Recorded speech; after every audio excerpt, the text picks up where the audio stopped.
Bien, bonjour à toutes et à tous. Bienvenue à ce webinaire qui est consacré à l'accompagnement des communes dans l'élaboration d'un plan local de propreté publique. Alors, nous allons quand même nous octroyer un petit temps d'accueil, le temps que tout le monde rejoigne le webinaire. Donc, nous allons attendre encore quelques minutes avant de lancer définitivement le webinaire.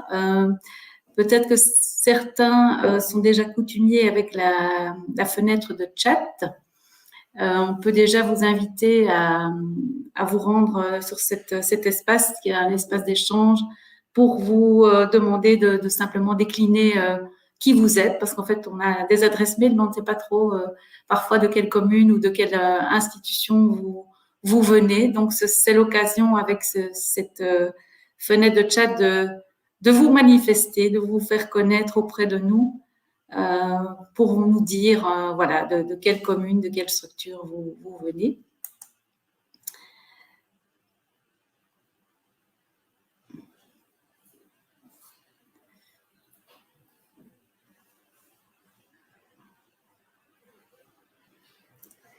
Voilà, je vois que vous avez compris le principe. L'idée, ce serait de nous dire, donc, dans le message que vous allez taper, préciser quelle commune vous représentez ou quelle structure. Voilà. Merci pour ces précisions.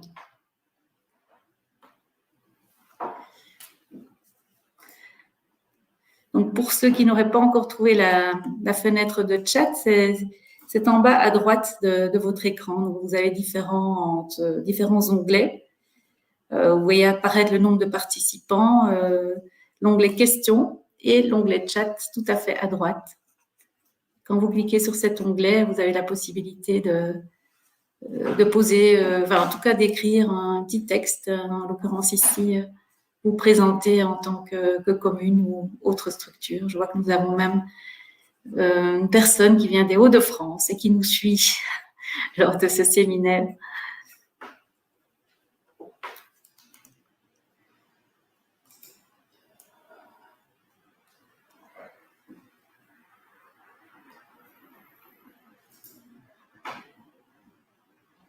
Vous aurez constaté qu'en tant que participant à ce séminaire, vous n'avez pas la possibilité de prendre la parole ou d'enclencher votre caméra. C'est le système qui veut ça.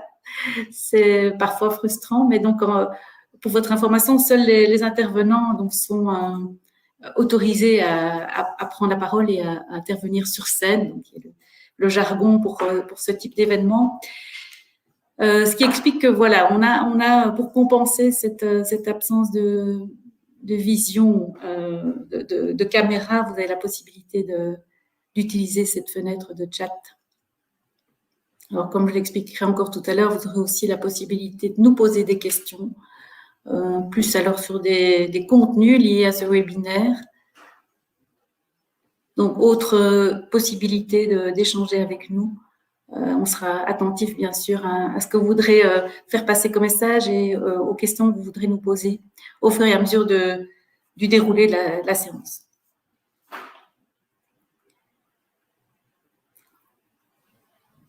Voilà, je pense qu'on va encore attendre une petite minute. Je vérifie le nombre d'inscrits, le nombre de participants. Ouais, toujours 18 participants. Il manque encore quelques personnes, mais vous pouvez imaginer qu'elles vont nous rejoindre au fur et à mesure de l'événement. Je vais vous proposer de commencer le webinaire. Donc, bienvenue à toutes et à tous encore une fois. Je me présente, je suis Sabine Vigneron, donc responsable de projet chez Espace Environnement. Vous constaterez que je ne suis pas toute seule. J'ai à ma droite mon collègue Eddie Bachors qui va co-animer avec moi ce webinaire donc consacré à l'accompagnement des communes dans l'élaboration de leur plan local de propreté publique. Donc, une première séance d'information qui est organisée à l'initiative de BIWAP et d'Espace Environnement. Il y en aura une deuxième séance qui est prévue le 5 octobre. Quelques conseils, quelques consignes plutôt pratiques pour démarrer ce webinaire. Donc, comme je l'ai dit, vous avez la possibilité d'utiliser 2 fenêtres de dialogue. Donc, la fenêtre de chat située en bas à droite et l'onglet questions. Donc, dans les 2 cas, les commentaires et les questions que vous nous poserez seront publics. Donc, voilà, chacun aura la possibilité d'interagir, notamment dans la boîte de chat.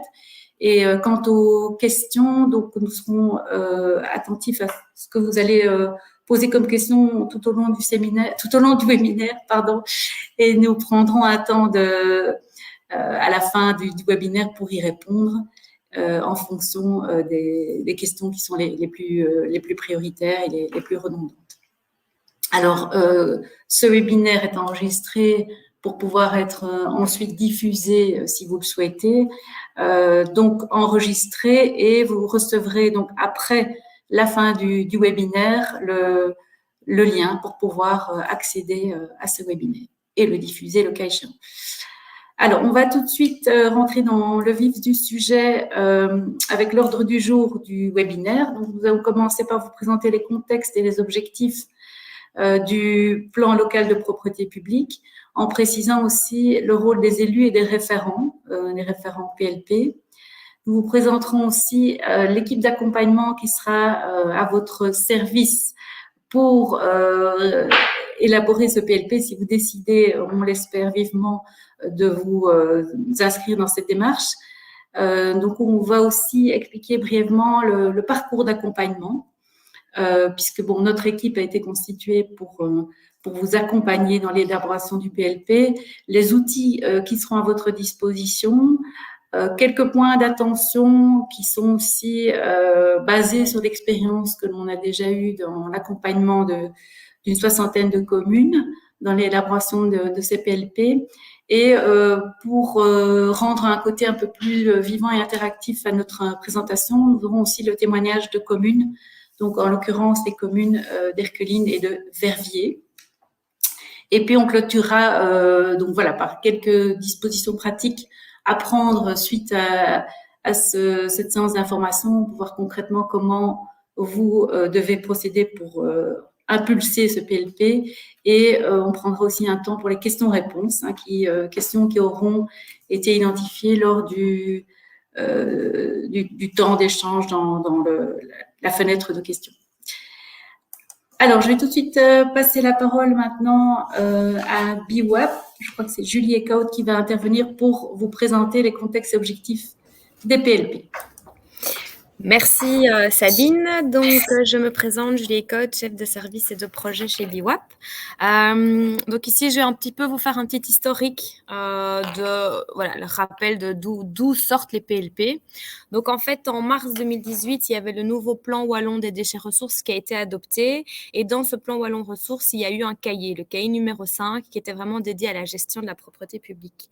Alors dans ce cahier évidemment il y a tout un tas de mesures, mais il y a spécifiquement la mesure 24 qui, elle, prévoit vraiment de fournir un soutien aux communes au niveau de tout ce qui est outils de propreté publique. C'est-à-dire, par exemple, encourager les autorités à développer un PLP, encourager les autorités à réaliser les mesures de propreté, mais aussi accompagner et assurer une cohérence des projets locaux avec la politique régionale.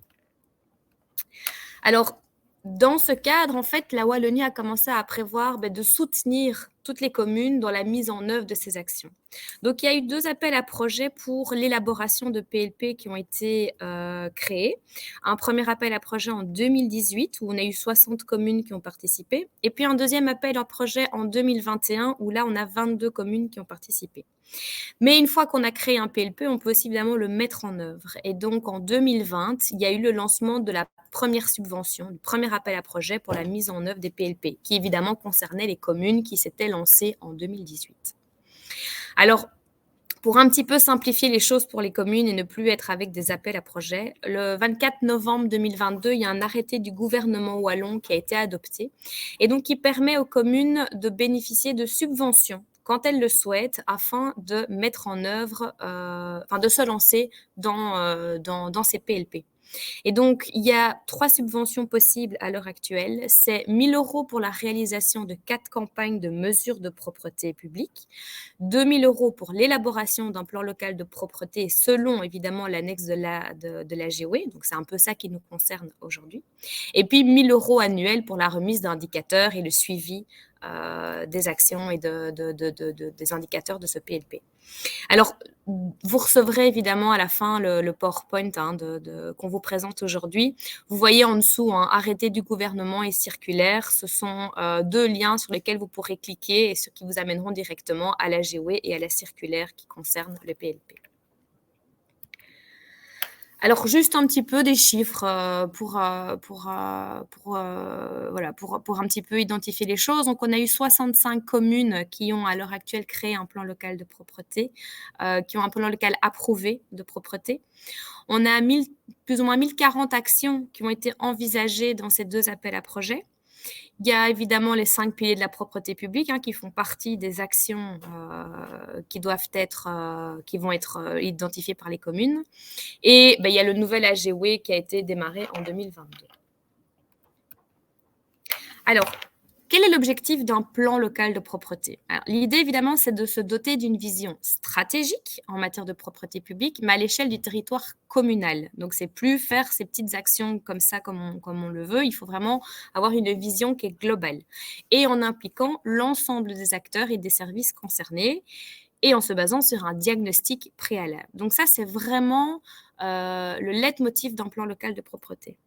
Alors, selon la GOE, le plan local propreté, son élaboration comporte évidemment le document plan local de propreté, donc vraiment un document qui reprend le canevas défini par la région wallonne avec le diagnostic, plan d'action, les évaluations, etc. Mais aussi un plan d'échantillonnage des mesures de propreté publique et les résultats de minimum une campagne de mesures dans ce plan d'échantillonnage des mesures de propreté publique. Alors, l'élaboration d'un PLP peut se faire de différentes manières. Soit il peut être fait par la commune en toute autonomie. Donc voilà, elle se décide de se lancer dans son PLP et elle le fait elle-même. Soit elle peut le faire en accompagnement avec BIWAP et Espace Environnement. Donc c'est un petit peu ce qu'on va vous présenter ici, si vous souhaitez le faire avec nous. Et évidemment, comme je disais, il y a une demande de subvention qui est possible. Elle n'est pas obligatoire. Vous pouvez très bien vous lancer dans un PLP tout seul sans demander de subvention. Mais voilà. Vous pouvez sans problème demander cette subvention et faire cet accompagnement avec BIWAP ou pas. Alors, juste pour nous présenter, parce qu'en fait, on parle espace environnement et on parle BIWAP, mais on ne s'est pas présenté vraiment en tant que société avant. Qui sommes-nous? Donc, BIWAP est une ASBL qui a été créée par FOSPLUS, FEVIA et Comeos, et c'est le fruit d'un accord de partenariat entre la Wallonie et les entreprises qui ont mis des produits emballés sur le marché. L'idée, en fait, c'est de prévenir et réduire les incivilités qui ont évidemment un impact négatif sur la propreté publique et la Wallonie. Alors, on participe à des études sur la propreté publique, on développe des outils, des plateformes d'échange, etc., plein d'actions qu'on peut mener avec les communes. Alors, petit mot sur espace environnement. Sabine ou Eddy, je vous laisse compléter si vous voulez. Bien, je vous laisse vous présenter peut-être. Oui. D'accord. Donc, Espace Environnement se définit plutôt comme une association spécialisée dans la conception et la mise en œuvre de dispositifs participatifs, surtout les thématiques en lien avec le cadre de vie. Plus concrètement, dans le cadre des PLP, on intervient essentiellement dans justement ces phases de consultation, de concertation avec des panels d'acteurs, que ce soit des panels multi-acteurs comme des citoyens, des commerçants, des agents de proximité, etc., etc. Donc, c'est vraiment là notre cœur de métier. Alors, un mot aussi qui nous semble intéressant, c'est le rôle que jouent à la fois les élus et les référents PLP dans le cadre de l'élaboration de ce programme d'action. Je vais laisser la parole à Eddy par rapport au rôle des élus. Qu'est-ce que les élus qui sont présents peut-être aujourd'hui doivent retenir de cette démarche? Oui, bonjour à tous. Voilà, on a pointé trois rôles essentiels qui devraient être tenus par les élus. Premier élément, les élus doivent assurer un portage politique fort du plan local de propreté Alors, c'est-à-dire, qu'est-ce qu'on entend par là? Par exemple, participer de manière active au comité de pilotage que l'on devrait mettre en place dans le cadre de l'élaboration de ce PLP, être le garant de ce PLP et le promouvoir au sein du collège, par exemple. Donc voilà, et dans sa communication régulière, de faire référence à l'existence de l'élaboration de ce PLP. Donc voilà, donc un portage politique fort, donc c'est le premier élément. Et puis que ce PLP soit cohérent avec les outils de planification qui sont développés par la commune. Alors, on pense évidemment au PST, au programme stratégique transversal, mais il n'y a pas que ça, évidemment.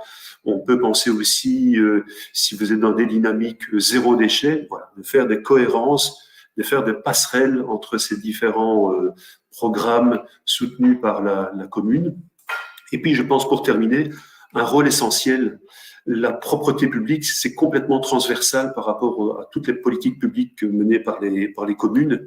Et donc, l'élu aussi, il doit être aussi le garant de cette transversalité. C'est-à-dire aussi, notamment, de la mobilisation des collègues qui travaillent sur d'autres compétences, d'autres sujets, et d'avoir justement cette transversalité.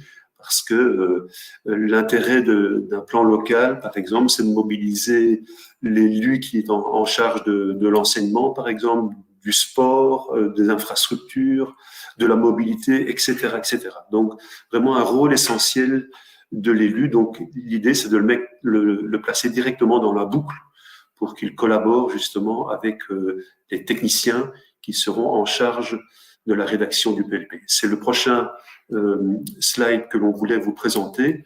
Donc, vous voyez bien qu'il y a deux grands acteurs dans la commune, à la fois les élus, mais aussi ce qu'on appelle le référent PLP. Et on va voir un peu ce que l'on attend de ce référent. Donc, le référent, encore une fois, on a pointé 3 éléments.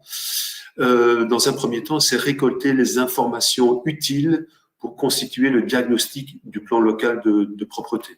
Ça, c'est dans la méthode de travail. On va demander à ce référent de rédiger ce diagnostic, une sorte de photographie du fonctionnement de sa commune. Donc là, on doit capter, on doit collecter toute une série d'informations précieuses pour réaliser ce diagnostic. Et puis, le référent, il aura un rôle essentiel, un rôle de rédaction, donc d'écriture de ce plan local de propreté, donc d'écrire la stratégie en lien justement avec le diagnostic qui a été réalisé, la constitution du plan d'action, comment va-t-on suivre les actions qui seront mises en œuvre dans ce plan local. Donc, c'est toute la question des indicateurs notamment.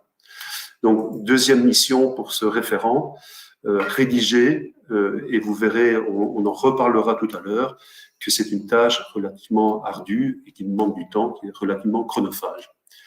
Et puis, encore une fois, la question de la transversalité apparaît aussi ici avec le référent. Encore une fois, être garant de la transversalité avec les différents collègues qui travaillent sur d'autres sujets, mais qui pourraient être d'une manière ou d'une autre intégrés dans la stratégie et vraiment être acteur de la stratégie de propreté publique. Donc voilà un peu les 3 éléments essentiels dans les tâches que l'on attend du référent PLP. Merci Eddy. Avant de vous présenter l'équipe d'accompagnement, je vais peut-être vous rappeler l'existence donc de la possibilité d'actionner la fenêtre avec les questions. Donc, on n'en voit pas encore à ce stade. Mais n'hésitez pas si quelque chose à ce stade n'est pas encore clair pour vous, n'hésitez pas à poser vos questions. Voilà, je vais revenir vers BWAP pour vous inciter à prendre la parole sur la présentation de votre équipe. Tout à fait. Et juste avant, on a quelqu'un qui n'a pas le son, un des intervenants. Donc, est-ce que pendant que je fais la présentation de BWAP, il y a peut-être moyen de checker si la personne peut avoir ça? Il l'a mis dans la discussion modérateur. Voilà. Du coup. Dans le chat. Oui, dans le chat, c'est ça. Oui. Alors, du coup, moi, je vais vous présenter donc l'équipe d'accompagnement, du moins la partie pour BWAP. Donc, en fait, il faut savoir que l'accompagnement des plans local de propreté, il va se diviser en 2 pans, si vous voulez. Donc, il y aura d'abord les apports techniques et méthodologiques. Donc, ce sera tout ce qui est aide à la rédaction, correspondance au Canva. Donc, ça va plutôt être géré par BWAP. Et alors, il y aura le deuxième volet qui est plutôt tout ce qui est facilitation du processus participatif, consultation des acteurs, etc., qui va être pris en charge par Espace Environnement. Alors, à une égalité parfaite, on est à 4 de chaque côté. Donc, il y a au niveau de chez BWAP, il y a Julie qui a pris la parole juste un peu avant moi dans l'équipe. Il y a Laure qui malheureusement n'est pas là aujourd'hui, mais qui fera partie de l'équipe et qui a un rôle assez important puisqu'elle est là depuis un certain temps. Il y a ma collègue Joséphine que vous voyez à l'écran qui prendra la parole un peu plus tard. Et moi-même, Antoine, qui font partie donc, de cette équipe BWAP. Pour Espace Environnement, donc il y a Sabine et Eddy qui sont présents aujourd'hui. Et Nancy et Jean-François, mais je ne pense pas qu'ils soient présents aujourd'hui. Non, c'est-à-dire que ces personnes peuvent être mobilisées en fonction du nombre de communes qui décideront de se lancer dans l'élaboration d'un PLP. Donc voilà, ce sont toutes des personnes qui ont déjà travaillé dans le passé sur l'élaboration de PLP et qui sont en réserve dans les starting blocks, j'ai envie de dire. Si jamais, voilà, après les 2 séances d'information, on a une trentaine de communes intéressées, à ce moment-là, on mobilisera évidemment les moyens disponibles pour répondre aux demandes des communes. Voilà, alors, je vous laisse poursuivre sans doute, Antoine, encore. Oui. Oui. Donc, voilà, donc là, moi, je vais un peu parler de l'objectif de l'accompagnement, que ce soit de BWAP ou Espace Environnement. Donc, évidemment, la première des choses, ça va être de mettre à disposition toute une série d'outils, de méthodes et d'informations utiles pour la rédaction du plan local de propreté. On reviendra un peu sur les outils, sur quelques outils spécifiques un peu plus loin dans la présentation. Il y a évidemment le partage de notre expérience professionnelle, aussi bien la commune vers nous, mais aussi BWAP et Espace Environnement qui sont quand même là depuis le début des plans locaux de propreté, depuis le premier appel à projet, ils ont toujours été intégrés à la démarche. Ça a été un des objectifs aussi, c'est de prendre la mesure de vos contextes communaux, c'est-à-dire d'avoir un plan local de propreté qui est adapté aux besoins de la commune. Le rôle du référent et des référents externes sera d'animer les séquences de travail, qu'elles soient collectives ou individuelles. Et c'est une des missions principales, ça va vraiment de soutenir l'équipe projet et le comité de pilotage qui vont être un peu les organes décisionnels de la démarche, plan local de propreté, sur base de conseils, d'avis, parfois de retours un peu critiques pour trouver des pistes d'amélioration. Et l'objectif vraiment final de cet accompagnement, c'est d'assurer que le PLP y réponde au canevas imposé. Alors, on a développé toute une série d'outils justement pour garantir cet aspect-là. Et enfin, garantir aussi la qualité du plan local de propreté. Donc, il puisse être un vrai outil pour vous de vision stratégique et de gestion de la propreté publique au quotidien et à long ou moyen terme. Voilà. Donc, en fait, nous, en tant qu'intervenants externes, on aura un rôle de facilitateur. Donc, on va faire avec vous, mais ça va rester votre travail. Ce sera votre plan local de propreté. Et donc, on ne va pas faire à votre place. Mais on sera là tout au long de la démarche. Voilà, je repasse la parole à Espace Environnement pour le parcours d'accompagnement. Oui, on va rentrer vraiment dans le détail maintenant pour préciser un peu en quoi consiste notre accompagnement. Donc, on a 2 types d'accompagnement. Donc, un premier accompagnement qui est plutôt collectif.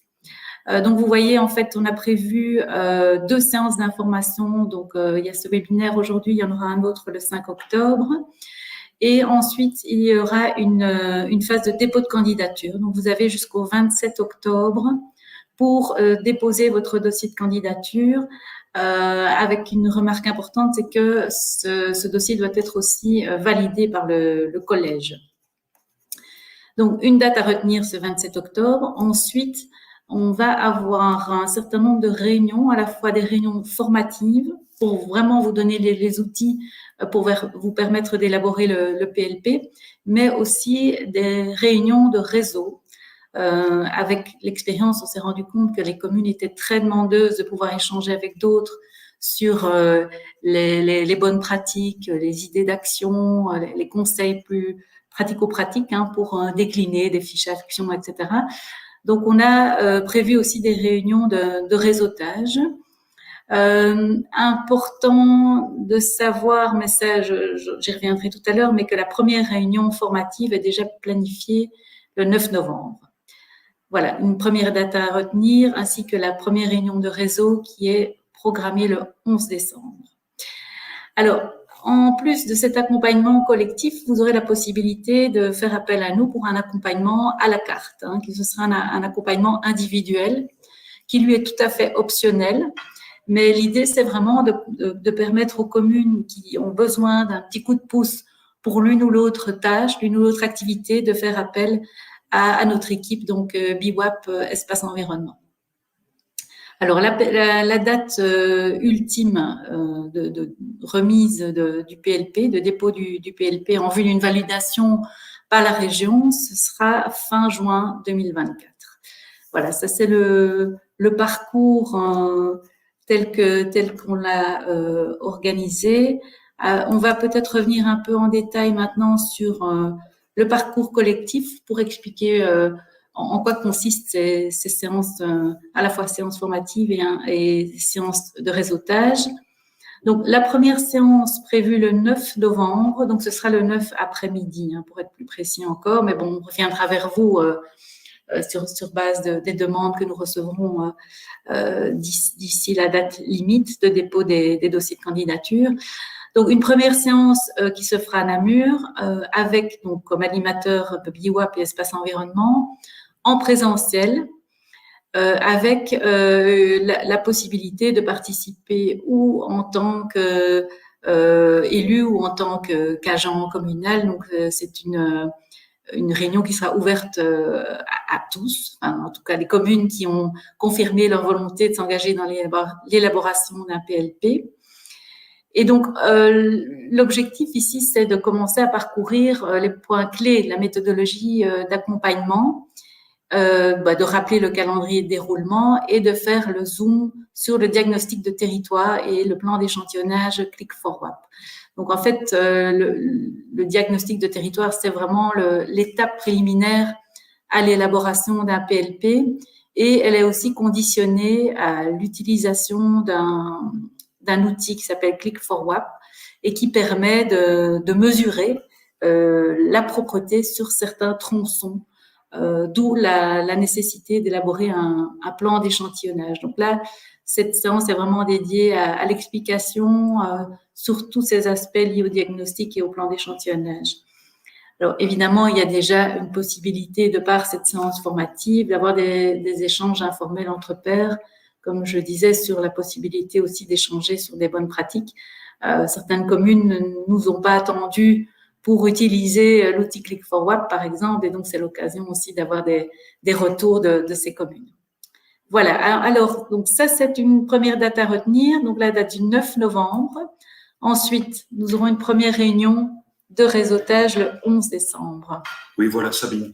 Effectivement, donc, bien distinguer les deux finalités. Donc, ici, on est sur du réseautage, c'est-à-dire que là, vous aurez commencé à travailler sur l'élaboration de votre PLP. Et l'idée, c'est de vous réunir tous ensemble pour qu'on puisse échanger, voir un peu s'il y a des difficultés particulières dans l'élaboration de votre PLP. C'est déjà échanger les bonnes pratiques, les difficultés, les questions que vous auriez encore. Donc vraiment, c'est vraiment ça le réseau. Donc la formation, on transfère des compétences, des informations, des inputs. Ici, le réseautage, on discute, on partage et on essaye tous ensemble évidemment de trouver des solutions aux difficultés, aux éventuelles difficultés que vous auriez dans votre parcours d'élaboration de ce PLP. Et donc, on mettra notamment en œuvre des ateliers participatifs pour essayer de répondre au mieux à vos problèmes. Alors, la deuxième séance formative est prévue en février 2024. On n'a pas encore arrêté de date précise, mais ça ne saurait tarder. Donc, l'idée, c'est voilà, d'avoir des repères temporels. La séance 3, c'est surtout la perspective de rédiger le plan d'action. Donc, à ce stade, le diagnostic est derrière vous et vient la nécessité de rédiger ce plan d'action avec notamment la rédaction de fiches actions et la rédaction d'indicateurs pour chacune de ces actions et pour le plan d'action de manière générale. Donc, ce sera aussi l'occasion de voir quelles sont les actions inspirantes en fonction des 5 grands piliers que l'on associe aux plans locaux de propreté et d'échanger une fois de plus sur vos bonnes pratiques et sur les actions que vous avez déjà sans doute mises en place ou que vous comptez mettre en place et revenir sur les résultats générés par ces actions. Voilà, donc une séance très importante puisque là, on entame vraiment la rédaction du PLP. Et par conséquent, on va réorganiser une seconde réunion de réseau pour, encore une fois, toujours le même principe. Là, on est plus loin dans la matière, on est plus loin dans la temporalité. Donc, on imagine qu'à ce stade, il y aura encore une série de questions, de points de points à relever, de points à donner de l'information pour vraiment vous aider et échanger entre vous. C'est vraiment, encore une fois, l'idée du réseau de partage d'expériences et le partage de difficultés. Et l'idée, c'est de résoudre, évidemment, toutes ces difficultés pour que, justement, l'élaboration de ce PLP se fasse dans les meilleures conditions possibles. Et donc là, nous serons au mois d'avril 2024. Une date encore à fixer ultérieurement, mais ça vous permet déjà d'avoir un repère dans vos agendas. Voilà, alors on va vous présenter aussi en quoi consiste l'accompagnement individuel. Et là, je vais demander à BWAP de développer ce point plus en détail. Donc, tout à fait. Comme on vous a expliqué, en parallèle de l'accompagnement collectif, vous aurez droit à un accompagnement individuel. Donc, pendant toute la période de l'accompagnement, entre novembre et juin, vous pourrez solliciter des services d'accompagnement individuel. Alors, mais comment ça va s'organiser? J'ai un écho, je ne sais pas si c'est vous, pardon. Et du coup, comment ça s'organise? Le principe de l'accompagnement individuel repose sur l'utilisation de ce que nous avons appelé des crédits. En gros, des crédits, ce sont des ressources que vous pourrez utiliser pour demander des services d'accompagnement individuel. D'une part, chaque commune aura 25 crédits qu'elle pourra utiliser pour acheter des services. Et d'autre part, nous avons défini tout un catalogue de services d'accompagnement où chaque service d'accompagnement portera sur une thématique particulière et aura une certaine valeur en crédit. L'objectif, c'est vraiment de pouvoir répondre de manière ciblée et personnalisée aux communes. Chaque commune pourra utiliser ses crédits de la manière qu'elle veut et quand elle le veut. Donc, cela vous permet d'avoir de l'aide supplémentaire, une expertise en plus lors de la rédaction, de l'élaboration de votre plan local de propreté. Mais bien sûr, ces accompagnements individuels et collectifs, ça vient en plus d'autres outils qu'on va mettre à votre disposition et qu'on vous expliquera plus tard aujourd'hui. Alors, ici, c'est un petit visuel de la plateforme sur laquelle vous pouvez aller directement demander des services d'accompagnement individuels.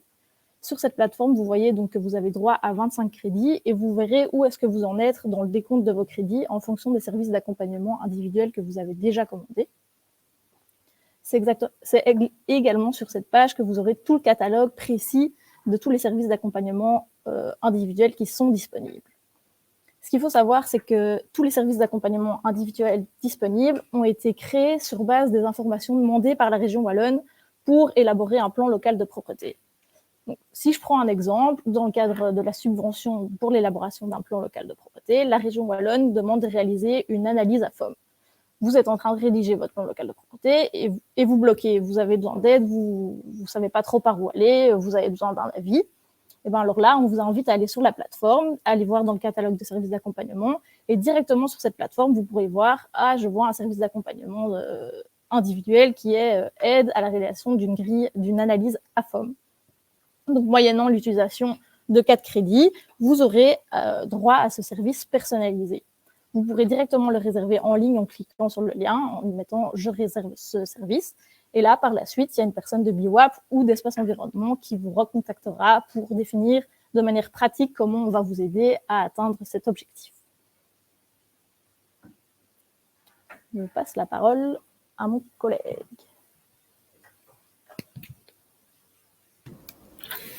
Voilà, petit changement de position pour moi, mais tout va bien, ça va bien se passer. Donc moi, je vais vous parler un peu des outils disponibles. Donc, Joséphine a déjà parlé de l'accompagnement de terrain et donc personnalisable via la plateforme et les crédits. Mais on a aussi toute une série d'outils qui sont déjà mis à votre disposition ou qui vont être prochainement mis à votre disposition. Tout d'abord, le cahier de la propreté, qui en fait, lui, c'est une sorte de bible de la construction de projet. En fait, ça propose toute une série de fiches projets qui ont déjà fonctionné par le passé. Il y a notamment une sur le plan local de propreté, mais aussi une sur comment aménager un site d'apport volontaire, par exemple. Donc, il y a vraiment toute une série de fiches projets qui vous permettent de faire de A à Z ce à quoi être attentif, etc.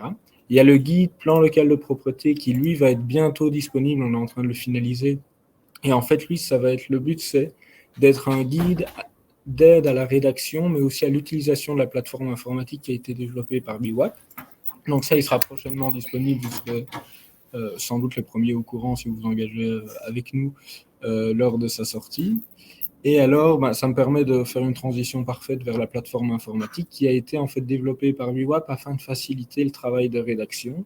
Elle reprend le canevas de l'arrêté du gouvernement wallon. Elle va vous permettre à la fois de faire la rédaction, mettre les fiches actions, etc., mais aussi de faire le suivi de votre plan, aussi bien pour les objectifs globaux que pour les objectifs vraiment par action.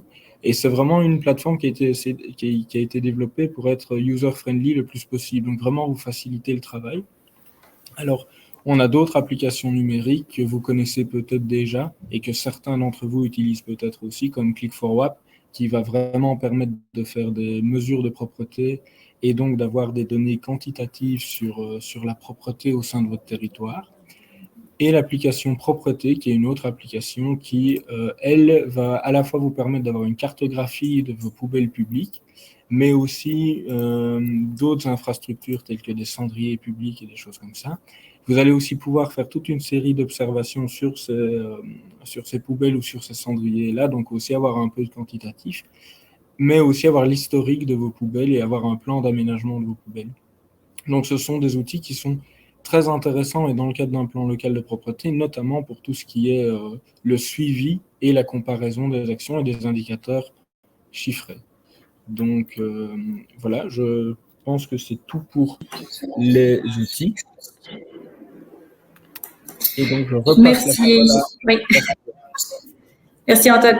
Ça nous paraît intéressant aussi d'évoquer quelques points d'attention, des recommandations, des conseils qu'on avait envie de formuler ici à l'entame de ces PLP. Et encore une fois, des points d'attention qui sont tirés des expériences qu'on a pu mener au cours de ces dernières années dans l'accompagnement des PLP en place. Oui, voilà, quelques points vraiment à soulever. On en parlait tout à l'heure à l'entame du webinaire, l'importance du soutien politique et la volonté de la hiérarchie de considérer le PLP comme une priorité sans donner les moyens. Donc ça, c'est important et d'ailleurs, vous allez très vite le voir si vraiment vous avez un soutien de votre élu, donc d'avoir un élu référent qui soutienne ce PLP et d'avoir une hiérarchie qui vous soutienne et qui vous donne les moyens nécessaires pour arriver à votre tâche. L'implication continue et régulière de l'équipe projet pour garantir l'état d'avancement du PLP. Donc ça, c'est aussi très important, c'est de travailler sur le long terme et de travailler sur la longueur et de manière très régulière. Ça serait vraiment une erreur d'y travailler un tout petit peu, puis de laisser tomber, puis de reprendre. Voilà, de travailler de manière saccadée comme ça, c'est pas du tout intéressant. En plus, vous l'avez vu dans la planification des rencontres formatives et du réseau. Voilà, l'idée, c'est de travailler au fur et à mesure pour que vous soyez dans les clous et essayer de garder ce timing de travail. Alors, quelque chose d'important à transmettre d'ailleurs à votre hiérarchie, à vos élus. On estime le temps, le volume de travail de l'équipe projet entre 10 et 20 jours pour l'élaboration du PLP. Donc ça, ce sont des chiffres qui nous reviennent du terrain lors de nos précédents accompagnements. Donc, certains vont très vite, rédigent de manière rapide, d'autres sont un peu plus lents. On imagine que pour les plus grandes communes, voilà, notamment réaliser le diagnostic, ça demande un peu plus de temps. Donc voilà, on estime le volume de travail entre 10 et 20 jours, donc c'est important. Et d'expérience, on sait très bien que la partie qui prendra le plus de temps, c'est la rédaction notamment des fiches actions. On en reparlera dans la méthodologie. Et ça, c'est relativement chronophage parce qu'on demande d'avoir un certain détail dans la rédaction de ces fiches actions. Alors, un point aussi sur le profil de l'agent communal en charge du PLP.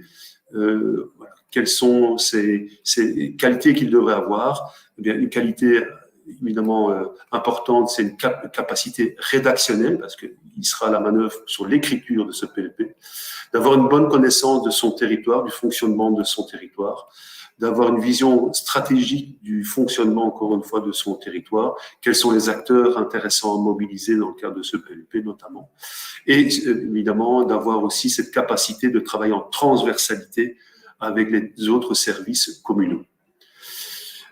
Ne pas oublier évidemment de communiquer à la fois en interne au sein même de l'administration communale, mais aussi vers l'extérieur pour créer un bruit de fond, notamment un bruit de fond en vue de constituer le panel citoyen qui nous paraît intéressant à mettre en place dans le cadre de l'élaboration, encore une fois, de votre stratégie en matière de propreté publique. Et un point aussi important, si jamais vous avez la chance dans vos communes d'avoir un chargé de communication, eh bien, je pense que le réflexe à avoir, c'est de l'intégrer dans la constitution du comité de pilotage qui va piloter au quotidien ce PLP. Donc voilà quelques balises, quelques conseils que l'on voulait vous transmettre, encore une fois, issus de l'accompagnement de plus de 80 communes en région wallonne. Merci Eddie. Alors justement, on a ici donné quelques conseils, recommandations. On voulait donner la parole à des communes qui ont eu l'occasion de rédiger leur programme local de propreté. Alors, je pense que nous avons la commune d'Erqueline, mais je pense qu'il y avait un petit souci de connexion avec Monsieur Laffineur. Je voulais voir dans quelle mesure Monsieur Laffineur était présent ou pas. Alors, Monsieur Laffineur est connecté avec le profil d'Antoine. C'est pour ça qu'Antoine est à côté de moi, parce qu'il n'arrive pas à se connecter, il n'arrivait pas à avoir le son. Ok, très bien. Donc, on a un nouvel Antoine. Allô, vous m'entendez? Oui, oui. Voilà, Bonjour, voilà. Monsieur Laffineur. Bonjour. Désolé, mais j'ai essayé sur toutes les différentes plateformes, mais que ce soit Edge, Mozilla ou quoi, mais rien n'y fait. Il n'y a que la tablette qui fonctionne. Ok. Donc, la ville de Verviers n'est pas encore présente, je crois. Madame Borne et Monsieur Dethier. On a essayé d'appeler, mais ils ne répondaient pas. Donc, j'espère qu'ils seront connectés à 45, comme on leur a dit. Ok. Bien, mais Monsieur Laffineur, en tout cas, bienvenue à ce webinaire. Je suppose que vous avez entendu le déroulé depuis le début. Pas depuis le début, mais en partie, oui. Ok. Je vais peut-être vous proposer de vous présenter. Quelle est votre fonction au sein de la commune d'Erqueline? Alors, moi, je suis agent constatateur en environnement depuis 2020, si je ne dis pas de bêtises. Ouais, c'est ça, depuis juillet 2020. Donc, voilà.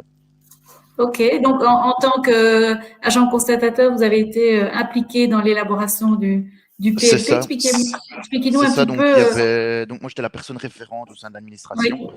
Et donc, avec Madame de Salle, qui n'est pas présente aujourd'hui, elle qui était élue étant échevine de l'environnement. Et donc, voilà, durant un an, donc c'était de octobre 2021 octobre 2022, nous avons participé à l'élaboration du PLP.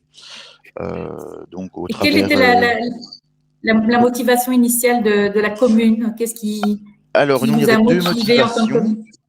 Alors, la première, c'était surtout par rapport au projet précédent auquel nous avons participé. Donc, c'était assurer une continuité des appels à projets, donc pour lesquels nous avions répondu. Et alors, la deuxième motivation, on avait remarqué, voilà, avec la crise Covid, il y avait certaines, forcément, avec un peu le chamboulement de tous les services communaux, aussi bien communaux ou les intercommunales, on voyait bien qu'il y avait une perte des bonnes manières, on va dire, au niveau de la propreté. Et donc, on retrouvait de plus en plus de déchets, de dépôts au sol. Et donc, il y avait toute une amélioration à effectuer. Et donc, voilà pourquoi ça nous a motivés à rédiger ce PLP. Ok. Est-ce que vous pourriez déjà épingler quelques difficultés, quelques petits soucis ou des difficultés qui pourraient se présenter dans le cadre de l'élaboration d'un PLP? Dans votre cas, est-ce que vous avez été Oui. amené à gérer ça? Oui, nous moi j'ai relevé du moins 2 difficultés. C'est la première et c'est la plus importante et Eddy vient d'en parler au niveau du temps. Il y a énormément de temps à Oui. consacrer. Oula, ça a changé. Oui, il y a énormément de temps à consacrer à la rédaction. Alors surtout pour voilà, on ne va pas se cacher, il y a les élus et les référents, mais c'est principalement les référents qui vont faire la rédaction. Ne pas s'y prendre à la dernière minute parce que voilà, les imprévus peuvent arriver très vite. Un souci informatique et tout à recommencer. J'en ai fait les frais. Où 15 jours de travail sont partis en 1 seconde. Donc il a fallu tout recommencer. Ça, c'est pour la petite anecdote. Donc, c'est beaucoup de temps à prévoir. Et alors, au niveau de la gestion du temps de travail, il ne faut pas hésiter, c'est à travailler avec différents services. Nous, on a eu la chance, c'est qu'on on a 2 personnes au service environnement et 1 personne au service communication. Et en fait, on a tous travaillé ensemble pour la rédaction, donc pour les réunions. Et on a un petit peu délégué, parce que voilà, moi, ma fonction plus la rédaction du PLP, ça devenait compliqué avec un temps plein de suivre. Ou des fois, je devais même faire du télétravail pour ne pas être dérangé, justement, pour la rédaction de ce PLP. Donc voilà, c'est bien la gestion du temps et voilà, la disponibilité au niveau du temps à consacrer. Ça, c'est vraiment les 2 difficultés que nous, on a rencontrées. Tiens, merci. Avant d'aller plus loin dans le témoignage de votre commune, notamment sur les résultats et les actions que vous avez pu implémenter, je vois que Monsieur Dethier nous a rejoint au niveau de la commune de Verviers. Vous nous entendez, Monsieur Dethier? Je vais vous inviter à monter sur scène si ce n'est pas encore le cas, pour pouvoir prendre la parole de manière à ce qu'on puisse vous voir.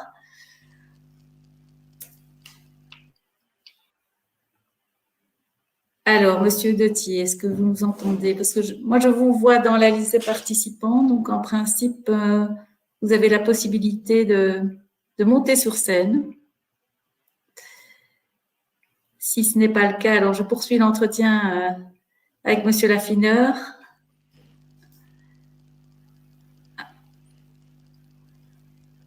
Bon, écoutez, j'espère que Monsieur Dethier nous rejoindra plus tard. Alors, je reviens vers vous, Monsieur Laffineur. Dites-nous, en fait, on a repris 2 actions phares ici sur le PowerPoint. Dites-nous quelles sont pour vous les actions, les résultats engrangés par ce PLP. Alors, écoutez, au niveau des résultats, c'est assez compliqué là actuellement. On est encore un peu trop tôt par rapport au PLP même et aux actions prévues, parce qu'on commence seulement à les mettre en place. On a été un petit peu en retard. Donc voilà, au niveau des résultats, je ne peux pas encore actuellement donner un résultat par rapport à ceci. Les caméras, voilà, nous sommes en attente.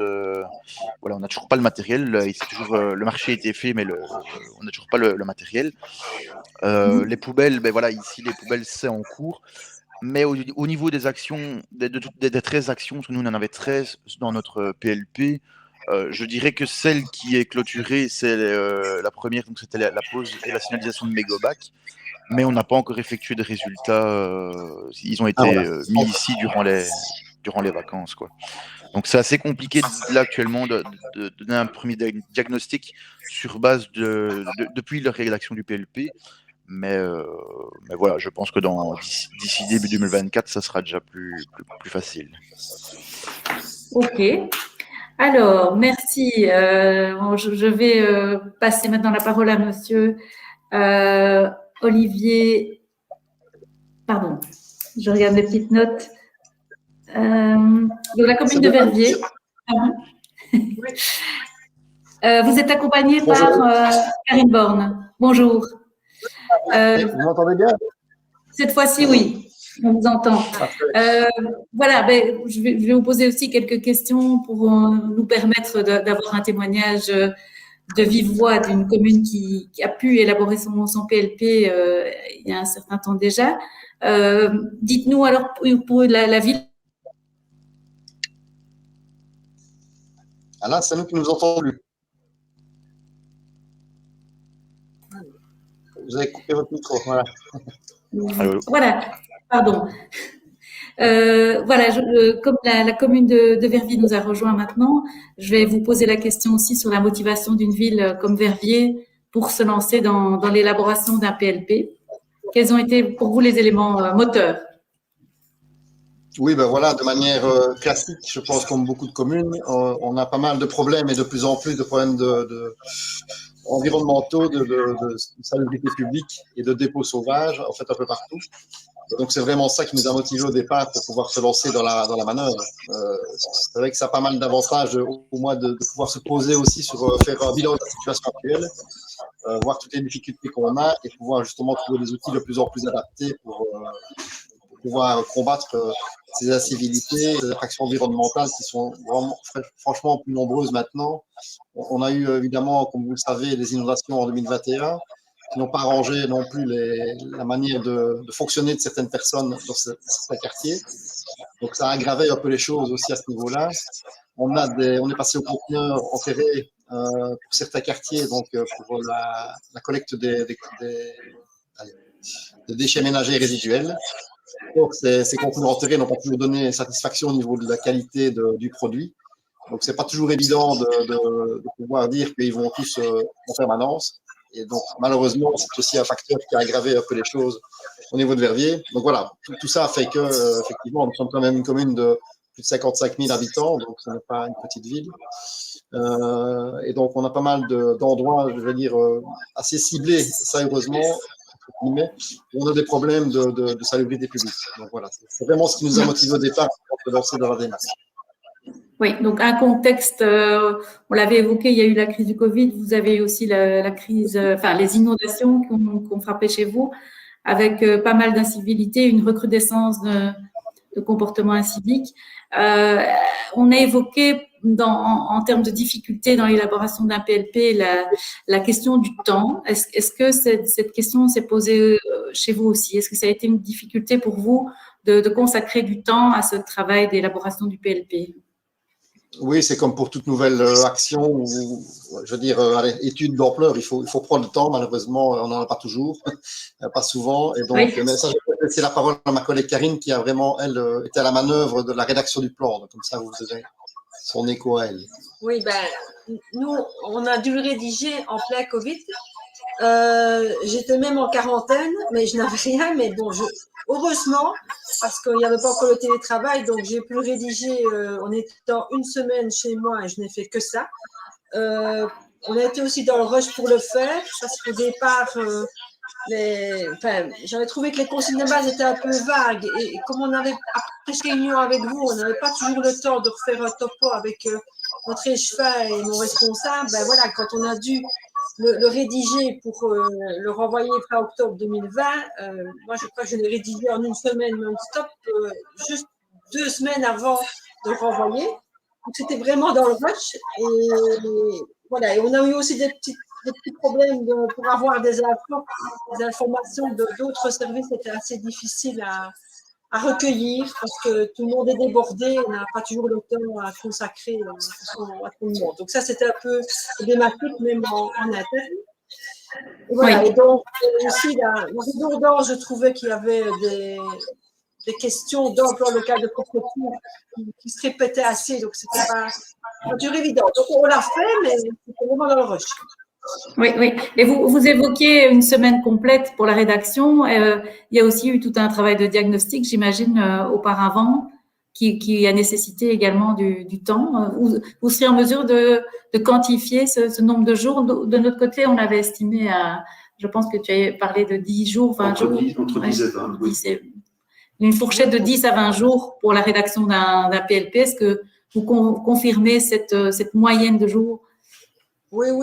Disons que je me suis consacrée à ça pendant une semaine complète. Mais c'est vrai que pour faire pour la version et pour l'envoyer, mais il y avait toute la recherche avant qui a pris beaucoup de temps, oui. Oui, il y a tout un travail préparatoire, évidemment. Oui. La semaine dont ma collègue parle, c'est vraiment uniquement pour la rédaction. La rédaction, oui. Ok.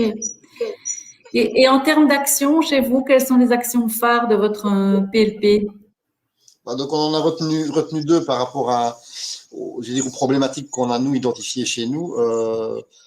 La première, c'est, la voilà, donc un plan caméra qui est aussi d'ailleurs subsidié par ailleurs par la région Wallonne et par l'IWAP, le plan caméra qu'on a voulu mettre sur la commune.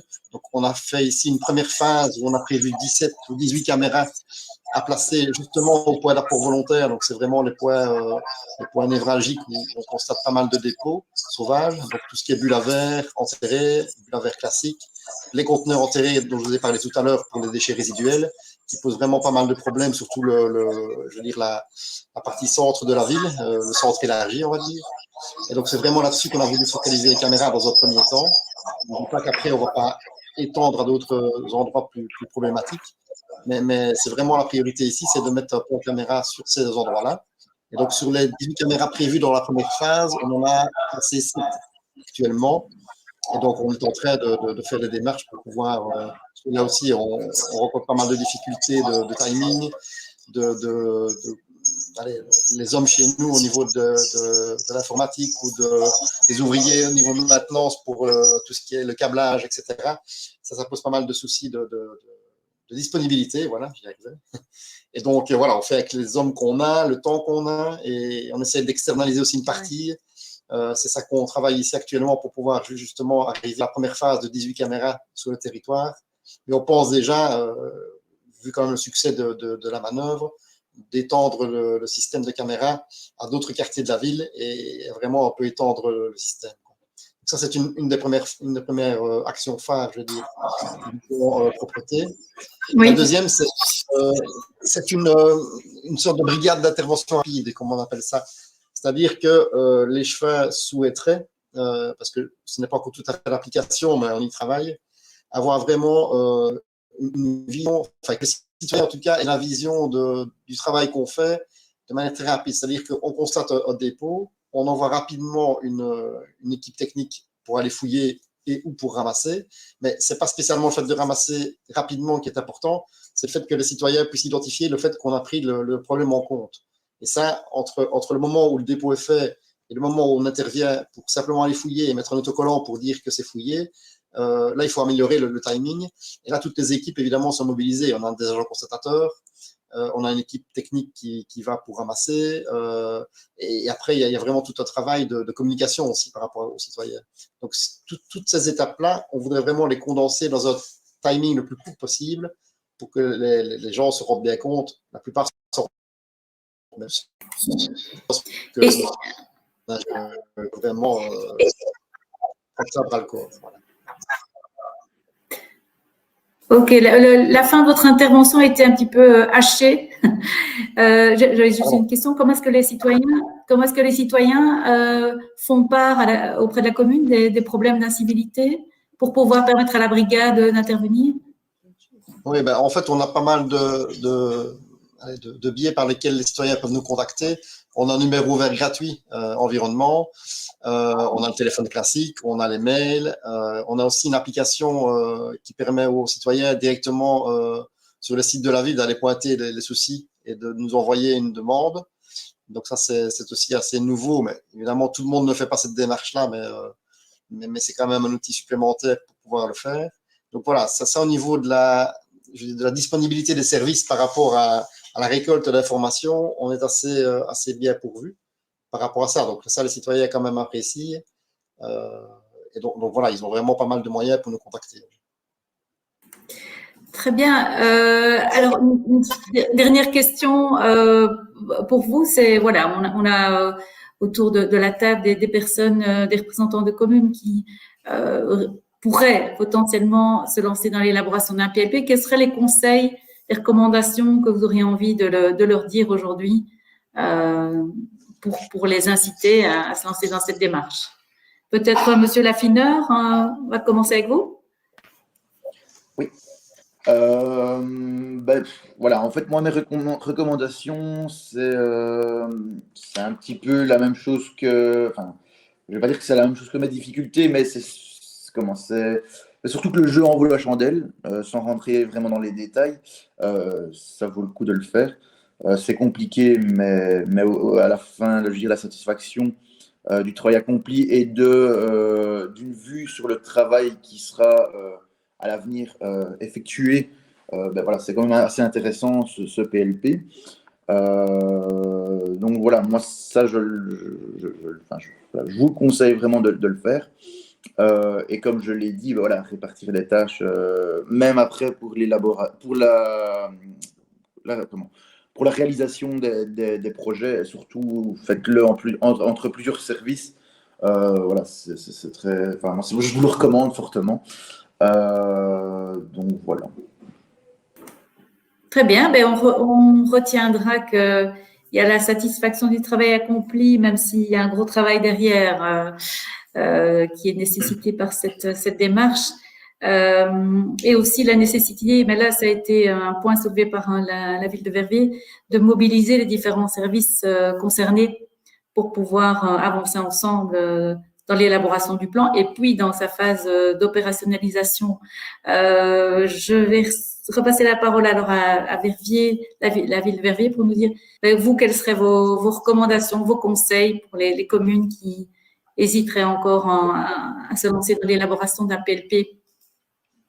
Oui, mais je vais un peu aller dans le même sens. C'est fort important, je pense, de pouvoir mettre ça en place. Malgré les difficultés qu'on vient de citer, il faut passer au-dessus parce qu'effectivement, ça nous permet déjà de faire le point de la situation actuelle. Donc, qu'est-ce qu'on fait déjà en la matière? Qu'est-ce qui fonctionne pour les renforcer? Qu'est-ce qui ne fonctionne pas pour pouvoir trouver des stratégies, je veux dire, pour que ça fonctionne? Ça, c'est vraiment important. Mais déjà, le fait de s'arrêter sur la situation actuelle, de faire un bilan, parce que c'est aussi, en termes de communication, c'est important aussi de savoir voilà, quelle est la situation, avec des chiffres éventuellement. Ça, c'est toujours intéressant d'avoir des chiffres. Quelle est actuelle et vers où veut-on aller? Ça, c'est important. Et comme vous l'avez dit, ça permet aussi de renforcer la cohésion entre les différents services de la commune. C'est vrai que ce soit les services techniques, les services administratifs, les agents constatateurs, voilà, on a tous le même objectif, évidemment. Hein. Et ça renforce, je pense, le fait d'avoir un plan précis, renforce les choses par ça. Ça renforce aussi la sentiment des citoyens qu'on s'occupe de la matière et donc les ambassadeurs de la propreté. Ça permet aussi de mobiliser les citoyens autour de la thématique. Tous ne sont pas preneurs, mais beaucoup le sont. Donc, et ils apprécient qu'on mette ça en valeur aussi. Donc ça, c'est vraiment important. Je pensais aussi ça nous oblige aussi, malgré le fait qu'on n'a pas toujours le temps de faire les choses, on est toujours le nez dans le guidon, mais ça nous oblige aussi à suivre les actions et à les développer sur le long terme. Je ne dis pas que c'est pas quelque chose qu'on doit faire au niveau de notre travail, mais parfois on a plein d'autres priorités et le fait d'avoir un plan permet de suivre vraiment avec les indicateurs, avec les actions sur le long terme, les différentes actions qui fonctionnent et justement pour pouvoir montrer une image plus belle de la ville en termes de propreté publique. Alors, dernière chose que je dirais, c'est au niveau répressif, parce que c'est important aussi. À un moment donné, il y a une frange de la population qui ne comprend malheureusement que la sanction. Donc ça, c'est important aussi à renforcer l'aspect répressif des choses. Et je pense que plus on va vers là, plus on diminue aussi le sentiment d'impunité. Le fait de pouvoir systématiquement, pratiquement, fouiller les sacs, trouver des preuves, envoyer des PV, voilà. Les gens, forcément, ça se sait, ça se dit. On doit le faire savoir aussi au niveau communication. Et c'est important de savoir que justement la ville est derrière et suit les choses.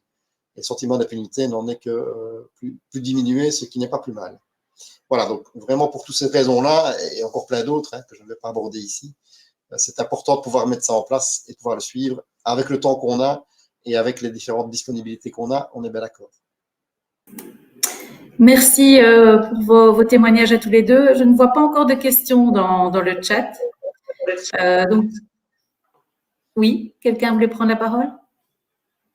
Non. Moi, j'avais une question, alors pendant que les personnes qui souhaitent utilisent cet espace de dialogue pour poser des questions à nos témoins ici. Dans l'élaboration d'un PLP, donc il est prévu une phase de concertation avec des acteurs sous la forme de panel multi-acteurs. Je voulais avoir votre retour aussi d'expérience par rapport à cette étape consultative d'élaboration du PLP. Comment est-ce que vous avez expérimenté ça? Qu'est-ce que ça a apporté dans l'élaboration du PLP? Monsieur Lafino, peut-être? Oui. Commencez. Écoutez, cette étape, pour moi, c'était la plus importante, et je pense que Edine ne me contredira pas, étant donné qu'il avait été également présent. Voilà, les gens que nous avons choisis viennent de ils sont donnés différents niveaux, que ce soit professionnels ou simples citoyens, acteurs de la propreté ou pas du tout. Nous avons essayé vraiment de varier le panel pour avoir le plus de je sais pas comment dire, mais le plus d'informations possible. Et en fait, on remarque que les gens qui sont là constatent, eux, sur le terrain, exactement la même chose que nous. C'est peut-être pas de la même manière, étant donné que certains ne sont pas professionnels, mais dans l'ensemble, ils savent très bien dire où se trouvent les dépôts, quel type de dépôt on retrouve, quel type de problématique, que ce soit au niveau malpropreté publique globalement. Et je trouve ça intéressant justement de faire participer ces gens, parce que c'est ces gens-là vraiment qui nous ont apporté une confirmation de ce que nous pensions professionnellement, quoi. Sur le terrain, oui. C'est ça. D'accord. Très bien. Pour la ville de Verviers, vous aviez aussi, je pense, organisé un panel multi-acteurs. Quelle a été votre expérience de ce panel? Qu'est-ce que vous en avez retiré? On avait fait une grande enquête, effectivement, en ligne, pour pouvoir permettre aux citoyens de pouvoir dire quels étaient les problèmes qu'eux identifiaient en termes de malpropreté publique, quels étaient les endroits précis, les points noirs. Et donc, c'était fort intéressant parce qu'on a eu pas mal de retours des gens et ça confortait vraiment l'expérience aussi qu'on en avait, nous, sur le terrain.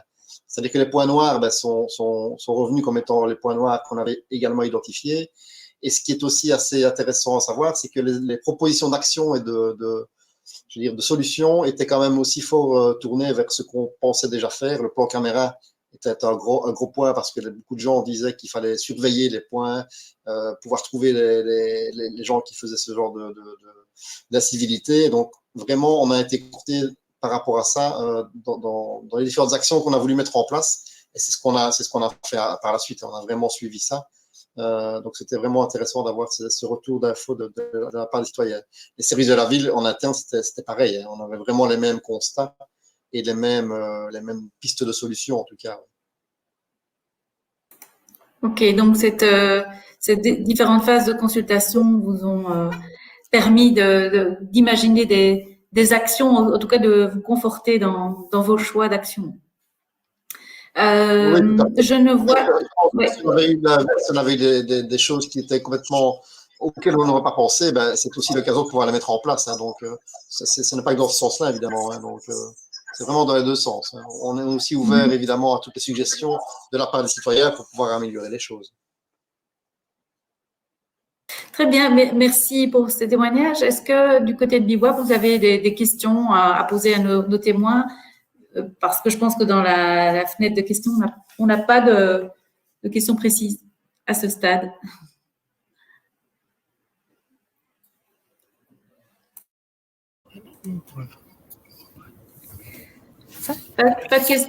Pas d'intervention? Non, du côté de BIWAP, pas vraiment d'intervention. On voyait juste par contre une question dans le chat de Mireille qui demande comment contribuer à ce plan pour la ville de Namur, mais Namur a déjà en fait son plan local propreté. Donc, tout à fait. Oui. Voilà. Donc, je ne sais pas dans quel cas vous pourriez y participer à l'heure actuelle. Je vois qu'il y a François aussi qui est en train de taper. Donc voilà. Antoine et Joséphine, vous de votre côté, pas de questions spécifiques. Voilà. On verra une fois qu'on aura la question de François. Oui, c'est ça. Mireille peut quand même peut-être prendre contact avec la commune de Namur et de signaler son intérêt parce que ils ont peut-être un comité de suivi ou quelque chose comme ça. Je ne connais pas par cœur le plan local de propreté de Namur. Ah. On voit la question de François Moreau. Donc, y a-t-il des effets pervers, donc des déplacements de certains déchets sauvages sur les communes voisines? Question intéressante. On va poser à nos deux intervenants. Verviers, Erkeline, qui de vous deux prend la parole? Je veux bien. Donc, au niveau de Verviers… Ah, pardon. Allez-y. Attendez, parce que j'étais en train de mettre mon micro. J'ai pas du coup de la question déplacement de certains dépôts sauvages vers les communes voisines. Ben, écoutez, probablement, je ne vais pas vous confirmer, ayant travaillé sur la commune de Mercq qui est voisine à la nôtre, bon, j'imagine qu'il y a des dépôts et inversement, hein, j'imagine qu'eux, depuis qu'ils ont un agent, voilà, ça se dépasse aussi chez moi. Alors la différence, c'est que nous, enfin, du moins moi, on est commune frontalière et donc en fait, on a beaucoup de soucis avec des dépôts qui sont jetés par nos voisins français chez nous. Et donc là, c'est plus compliqué au niveau, je ne vais pas dire au niveau procédure de sanctions, mais au niveau recherche d'informations, étant donné qu'il n'y a pas de registre national en France, parfois c'est compliqué de les retrouver. Mais effectivement, oui, il y a certainement des dépôts qui se font sur les communes voisines, du coup, que le problème se déplace. Ça, c'est certain. Maintenant, je pense que dans l'ensemble, les gens qui sont sanctionnés, voilà, ils se disent, je me suis fait prendre, voilà, soit ils en ont rien à faire, on va dire, ou soit ils arrêtent leurs soucis. C'est vrai que moi, j'ai déjà remarqué sur ma commune des dépôts qui sont effectués, j'ai sanctionné, et puis j'ai plus jamais eu de dépôt à cet endroit-là, parce que c'était un endroit particulier, mais où il n'y avait qu'un seul type de dépôt, ou un seul type de déchet, et là, il n'y avait plus rien. Et donc, je pense que le fait de la sanction et du suivi, ça marque quand même les esprits de ces personnes-là, quoi. Ok. Merci. À Verviers, est-ce que vous constatez ces phénomènes de déplacement de dépôts sauvages vers des communes voisines? Je ne dirais pas encore. En tout cas, on n'a pas de retour de ce type-là du côté de Dizon ou de Popastère, qui sont nos principales communes voisines. Maintenant, il faut savoir que le point caméra est au début de son développement, donc tout n'est pas encore développé. On doit encore apprendre un peu à maîtriser aussi le programme informatique pour pouvoir suivre les différentes images. Donc, on est vraiment dans une phase de début par rapport à ces caméras. Donc, je pense que quand elles seront toutes, en tout cas la première phase, toutes développées sur les points noirs qu'on a identifiés, là, on pourra peut-être malheureusement voir des choses, des déplacements de ce type-là. Maintenant, il faut savoir que Dizon est aussi assez proactif dans la matière. Ils ont aussi, je pense, mis des caméras, une partie en tout cas, sur certains points noirs qu'ils avaient identifiés. Donc, voilà, le tout dans tout, peut-être que ça ira encore un peu plus loin, mais on n'a pas encore ces infos-là par rapport aux autres communes. Je voulais juste me permettre de rajouter par rapport à cette question-là, parce que ayant suivi pas mal de communes qui ont fait, eux, le plan d'optimisation des poubelles, qui sont parfois c'est des communes qui ont fait leur PLP, hein, on a posé cette question justement des communes qui avaient toute la problématique des dépôts clandestins au pied des poubelles. Donc je pense que c'est vraiment, est-ce qu'il y a un effet pervers, oui ou non, en fonction un petit peu du type de dépôt qu'il y a. Parce que typiquement, les communes qui avaient ces dépôts clandestins au pied des poubelles et qui ont pris la décision de supprimer ces poubelles n'ont plus de dépôts clandestins au pied de ces poubelles, mais ne voient pas un déplacement des dépôts clandestins. Donc, il y a vraiment, je pense aussi, un peu en fonction de la nature du lieu, de la nature du dépôt qu'il y aura. C'est sûr qu'un point noir, etc., si on y met la caméra, peut-être que quelqu'un qui va les mettre dans un point noir ira toujours se trouver un autre point noir. Maintenant, voilà, au pied d'une poubelle, ça peut être des solutions de simplement supprimer la poubelle. Donc, je pense vraiment que tout va dépendre de l'origine même du dépôt qui va être mis à cet endroit-là. Je confirme. Oui, c'est vrai qu'à Verviers aussi, on n'a pas supprimé des poubelles pour régler le problème. Oui. Maintenant, ça dépend un peu. Il y a parfois des endroits où la poubelle n'est plus là pendant des mois et on continue à avoir des dépôts. Je suppose que les gens ont pris l'habitude et continuent à la garder, mais bon, ça reste une minorité. Je pense que dans certains cas, c'est bien de supprimer la poubelle. Dans d'autres, c'est pas forcément intéressant parce que quand c'est fort fréquenté, on nous réclame des poubelles parce qu'il n'y en a pas assez. Donc, il y a vraiment une balance à faire aussi par rapport à ça. C'est pas toujours évident de savoir ce qu'il faut faire, mais bon, voilà. C'est vrai que quand on a des gros problèmes et qu'on supprime la poubelle, ça dure encore quelques temps et puis normalement, ça s'estompe. Quant à savoir s'ils vont ailleurs, bah, à mon avis, une partie peut aller ailleurs, mais je pense aussi qu'une partie commence aussi à se discipliner un peu. En tout cas, on l'espère. Et une autre question par rapport ici au lancement du PLP. Est-ce que vous avez été débordé par le nombre de dépôts sauvages recensés à résorber? Donc, j'imagine que c'est quand vous informez la population du fait de l'existence d'un PLP et de la possibilité de dénoncer des incivilités et des dépôts clandestins. Est-ce que ça ouvre la porte à un nombre incalculable de dénonciations, de plaintes? Je crois que c'est ça la question. Est-ce que vous avez été débordé par les dépôts sauvages recensés à ce moment-là? Est-ce que vous avez dû intervenir beaucoup plus, de faire qu'il y ait plus d'identification de problématiques? Non du tout, parce que voilà, nous on avait déjà justement avant dans le cadre justement de l'appel à projet pour l'optimisation des poubelles, nous avions déjà recensé sur l'application Propreté, si mes souvenirs sont bons, les points noirs. Donc voilà, nous entre guillemets le travail pour le PLP avait déjà été effectué, parce qu'on savait où les points étaient là, où étaient, et bon voilà, le fait de moi de patrouiller un petit peu dans l'entité, forcément je connais un peu les lieux, maintenant ils n'ont plus de secret pour moi. Et donc, voilà, on savait où étaient les lieux, donc ça a été facile pour la rédaction du PLP. La chance que l'on a, nous, ici à Erqueline, et ça les citoyens le savent très bien, c'est que on avait déjà pour prévenir des dépôts autres, je ne vais pas dire les réseaux sociaux, mais je veux dire les moyens les canaux de communication de la commune. Voilà, on utilise Fix My Street et donc les citoyens connaissent l'application. Donc on a depuis le PLP, on a de la dénonciation de dépôt, mais pas excessif, quoi. Vraiment, ce qu'il y a, c'est comme entre les ouvriers qui sont beaucoup sur le terrain et moi qui tourne assez bien. Je veux dire, voilà, on a beaucoup de dépôts qu'on nous prévient et sur lequel je me suis déjà rendu. Voilà, parce que je ne vais pas dire que j'ai été plus rapide que le citoyen, mais voilà, avec les informations, l'échange qu'on a avec les ouvriers, que j'ai avec les ouvriers communaux, voilà, c'est assez rapide, quoi, pour éviter justement, parce que comme on dit toujours, le déchet attire le déchet. Donc justement, ce n'était pas notre but. Oui.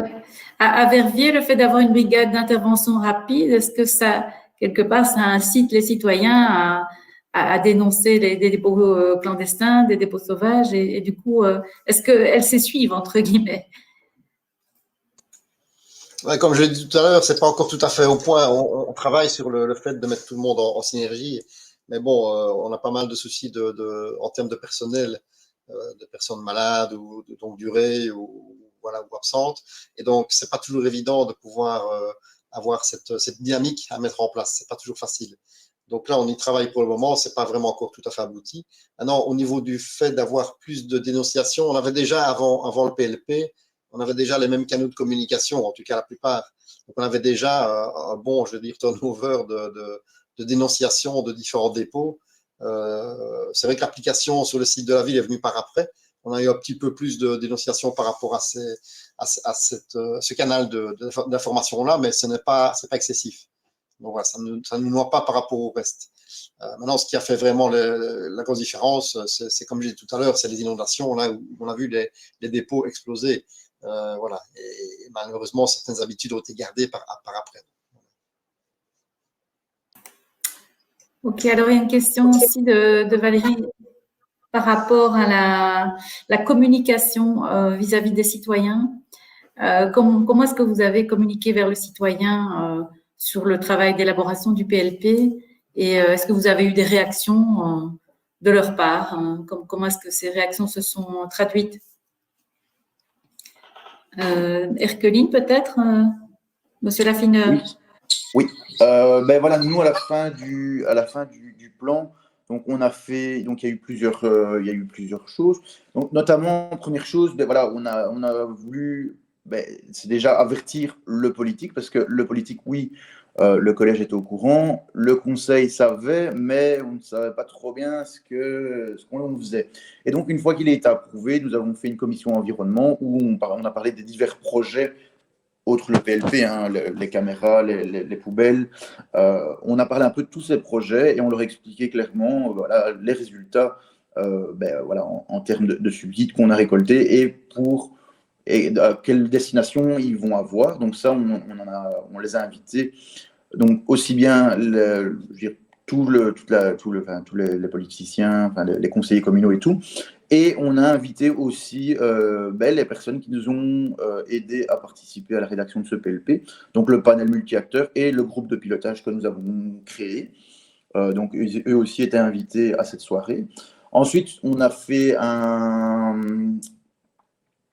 communiqué de presse qui est paru dans la DH ou la Nouvelle Gazette de la région de Charleroi. Je ne saurais plus dire lequel. Et on a mis aussi un communiqué sur le site internet. J'ai été le voir pendant pendant la présentation. Donc je sais qu'il y est parce que je n'étais pas sûr.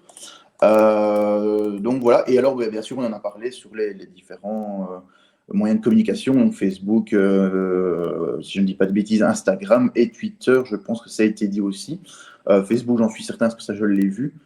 Et alors, forcément, ça se diffuse sur les groupes Facebook des différents villages. Donc, voilà, il y a assez bien de gens qui sont au courant. Maintenant, voilà, j'imagine qu'il y a toujours bien des personnes qui ne le sont pas.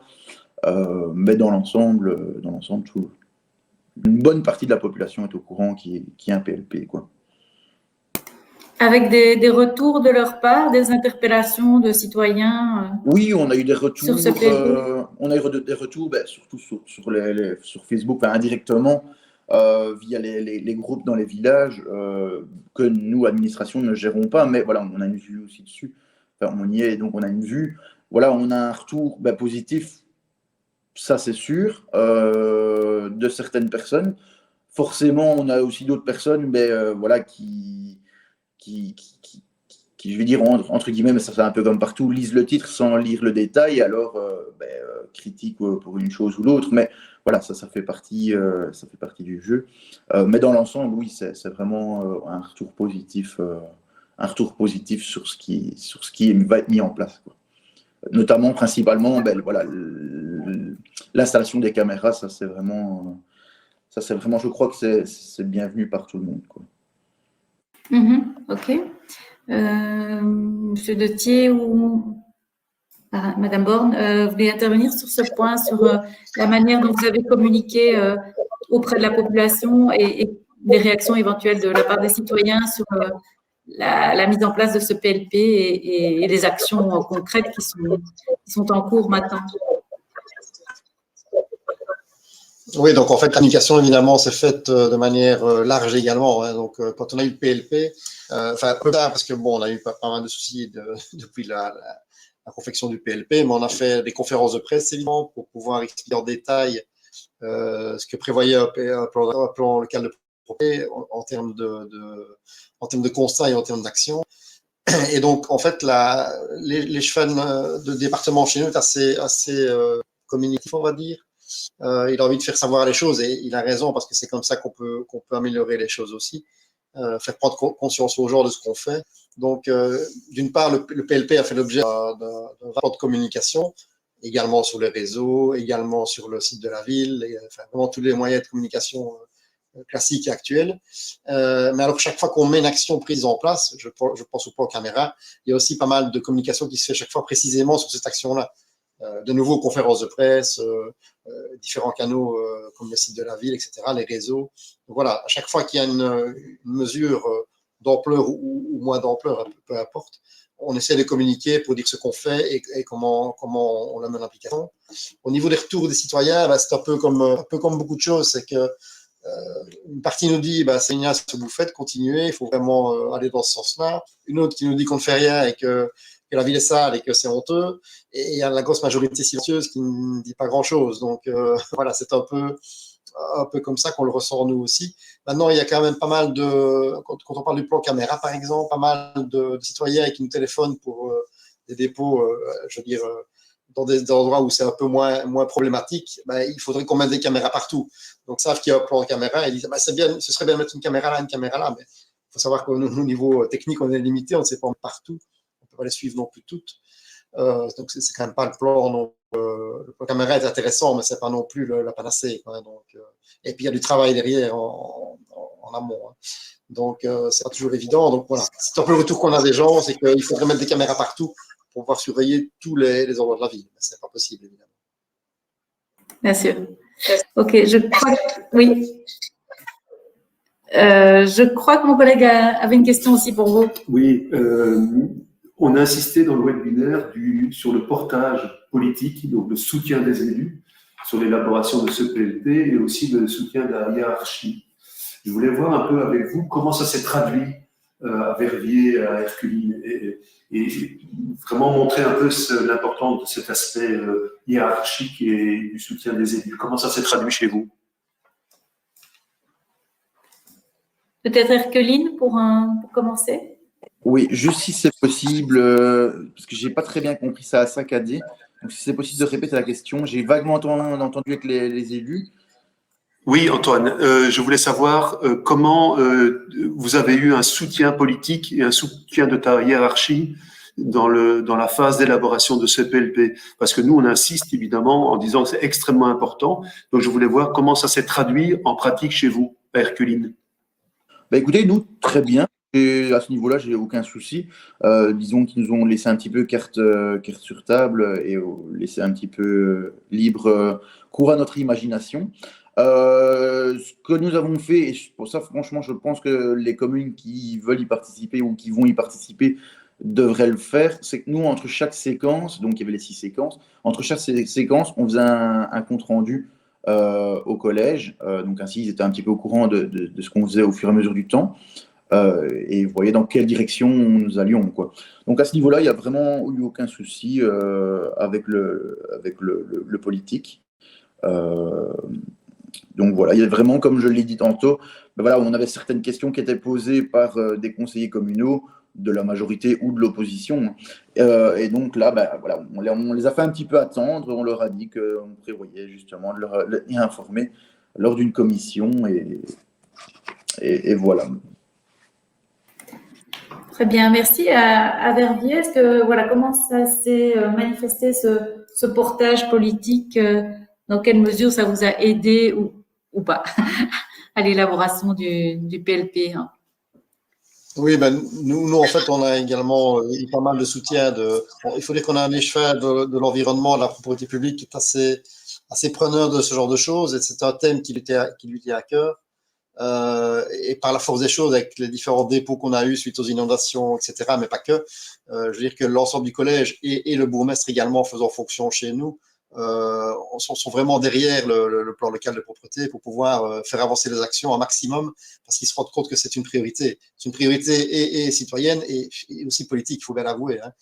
En plus, dans cette période où on arrive un peu spéciale de campagne électorale ou de pré-campagne électorale, ben, c'est un thème clairement qui est aussi souvent mis sur la table des différents partis, hein, que ce soit l'opposition ou la majorité. Donc voilà, mais le soutien au départ de notre échevin était assez total. Il a participé d'ailleurs à toutes les réunions de préparation en général qu'on avait eues avec vous à l'époque. Voilà, il voulait vraiment qu'on avance. Et bon, on sait qu'on a des moyens humains et techniques limités, mais voilà, il était derrière le sujet et il voulait vraiment faire avancer les choses. C'est toujours le cas d'ailleurs, hein. Et pas plus tard que la semaine prochaine, on a encore une réunion de suivi avec le bourgmestre faisant fonction qui demande aussi régulièrement où en sont les actions et ce qu'il faut faire pour pouvoir donner les moyens dans la mesure du possible. Évidemment, tout n'est pas possible, hein. Surtout au niveau financier à Verviers, c'est quand même pas la joie. Voilà. Mais bon, avec les moyens qu'on a et qu'on nous donne, ben voilà, je pense qu'ils veulent faire avancer les choses. C'est vraiment un thème important à leurs yeux parce que c'est quelque chose de très visible, évidemment. La malpropreté sur le territoire, c'est quelque chose de très, très visible et sur lesquels ils veulent vraiment mettre le paquet. Voilà. Un sujet sensible, donc oui. Encore une dernière question, Eddy. Oui, je voulais encore une fois vous faire réagir, donc Herculine et Verviers. Le fait d'avoir maintenant une véritable stratégie en matière de propreté publique, une stratégie qui est structurée, qui est organisée, voilà, via les fiches actions d'ailleurs, Est-ce que pour vous, c'est pas plus confortable justement d'avoir cette vision stratégique que par rapport à avant, où on était plutôt dans une stratégie du coup par coup, une stratégie de réactivité? Est-ce que intellectuellement, est-ce que c'est pas plus confortable pour vous justement d'avoir cette stratégie qui est vraiment structurée et structurante pour votre travail? Alors, on va donner la parole à M. Laffineur, peut-être. Ici, clairement, hein, vraiment au niveau de la structure de travail, ben voilà, on a déjà une vision beaucoup plus claire de comment travailler à l'avenir, notamment ben voilà, par rapport aux différents projets donc, que nous avons mis dans le PLP. Voilà, petite parenthèse, il y avait lors de la séquence, ben justement, où on a fait ces fameuses fiches, il y avait certaines choses, sans trop rentrer dans les détails, certaines choses à mettre dans ces fiches, où moi je me pose la question, je dis oui, mais à quoi ça va me servir? Comme moi, enfin, voilà, ça m'est égal de savoir combien ça va me coûter et combien de temps ça va me prendre. Et au final, avec le recul, en ayant fait ces fiches, je dis ah ouais, mais non, en fait, c'est tellement beau, c'est tellement simple. Enfin, c'est beaucoup plus simple, du moins, de faire ces fiches pour faire vraiment de la gestion de projet, justement pour voir au niveau des dates, au niveau de l'argent, si c'est faisable tout de suite ou pas. Et voilà, et nous, quand ici, on se réunit pour réaliser les actions, on se dit, voilà, financièrement, là, maintenant, on ne saurait pas faire celle-ci, ah ben, on la remet à plus tard. Et donc, entre guillemets, on sait faire notre planning à l'avenir de ce qui va être fait et quand ça va être fait.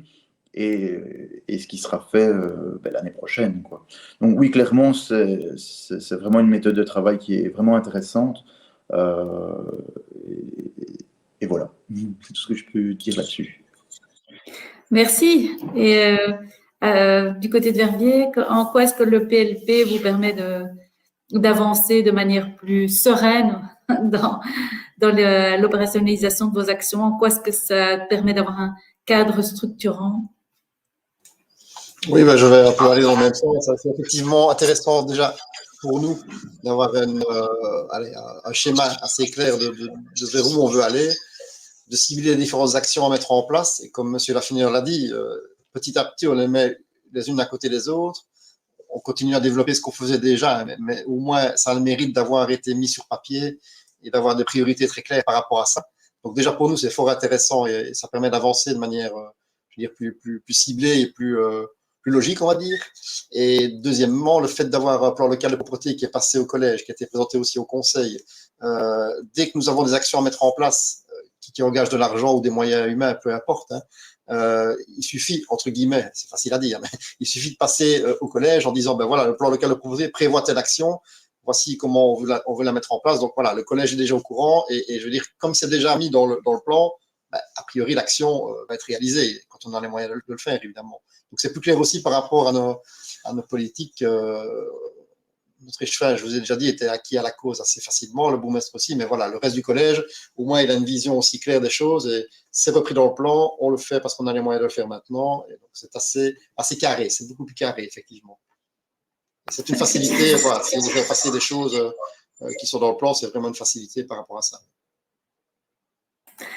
Merci à tous les deux pour vos interventions. Je pense que c'est très riche et ça venait corroborer les recommandations qu'on avait déjà pu formuler auparavant. Merci encore. Il n'y a plus qu'à, j'ai envie de dire maintenant, d'envisager la suite. Julie, comment est-ce que les choses vont se présenter maintenant? Oui, merci Sabine. Merci à tous les trois d'avoir mis votre témoignage pour les PLP. J'espère que ça a été inspirant pour les communes. Ce qui sera intéressant de savoir, c'est s'il y a des communes qui sont dans le chat qui ont envie de se lancer. Si c'était le cas, est-ce qu'elles pourraient peut-être le mettre dans le chat? Comme ça, on peut un petit peu voir voilà, qui est motivé, qui a envie de le lancer, etc. Donc, en next step, vraiment, l'idée, en fait, c'est que pour le 27 octobre, excusez-moi, il faut idéalement avoir complété le formulaire de demande d'accompagnement. Donc, de nouveau, le lien se trouve ici dans la présentation.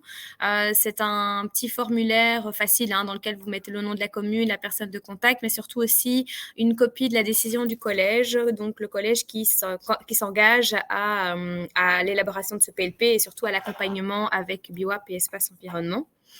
Alors, en parallèle à ça, vous pouvez évidemment aller demander les subventions à l'élaboration du PLP auprès du SPOE. Je vous ai aussi mis le lien vers le guichet des pouvoirs locaux pour pouvoir demander cette subvention-là.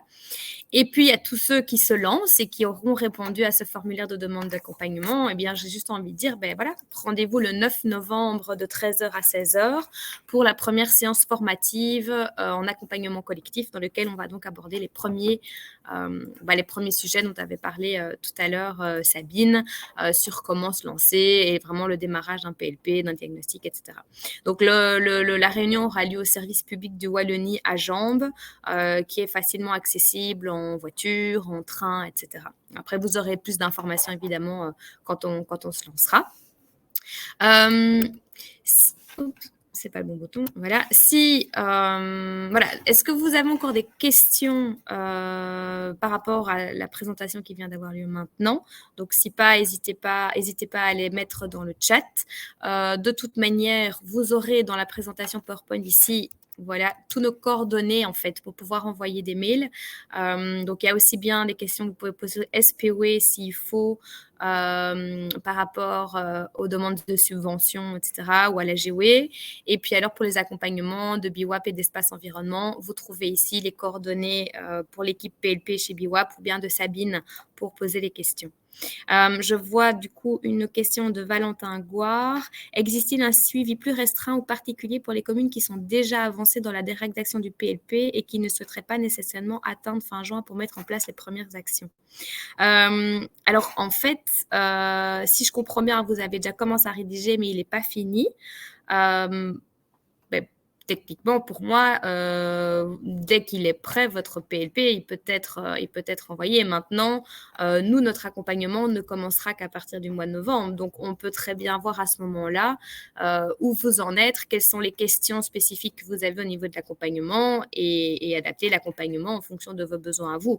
La date de juin qui est imposée, entre guillemets, dans le planning qu'on vous a donné, voilà, elle peut être plus courte si jamais vous avez fini avant, évidemment, votre PLP.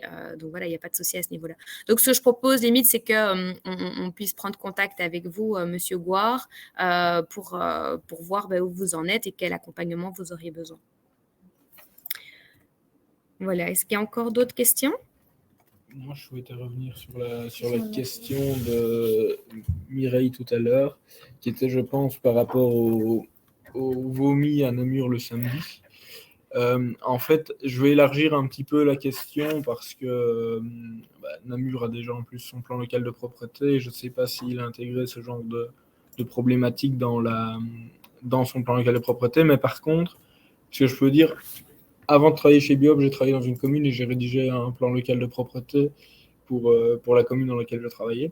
Et en fait, ce qui se passe, c'est qu'on adapte en fait le plan local de propreté, évidemment, à certaines nuisances prioritaires. Et donc, on pourrait imaginer, là, le vomi serait la nuisance prioritaire et que la commune prenne spécifiquement des actions pour régler ce problème-là.